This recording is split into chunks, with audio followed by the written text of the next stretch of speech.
ඔයා හිතන් ඉන්නේ ඔයාටත් අනුකලනය පුළුවන් කියලාද? එහෙනම් බලන්න මේ තියරිය ඔයා දන්නවද කියලා?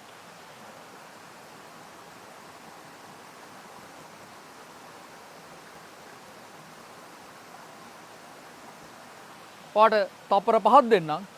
ටක් ගාලා මේකට උත්තරේ හිතන්න. හරි.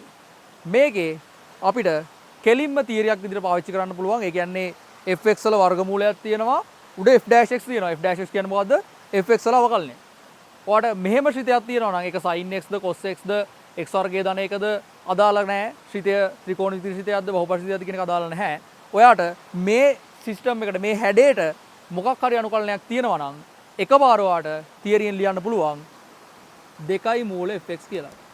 මතක තියාගන්න මේ හැඩයට වර්ගමූල fx උඩ f'(x) ඒ කියන්නේ මෙයාගේ අවකලනය තියෙනවා. එහෙම තියෙනවා නම් එකපාර ඔයාට අවකලනයේදී ඔයාට තියරියෙන් ලියන්න පුළුවන් 2 මූල fx කියලා. අනිවාර්යෙන්ම මේ තියරිය මතක තියාගන්න. මොකද ගණන් වලදී ඔයාට ලේසියෙන්ම එකපාරම ඇප්ලයි කරන්න පුළුවන්.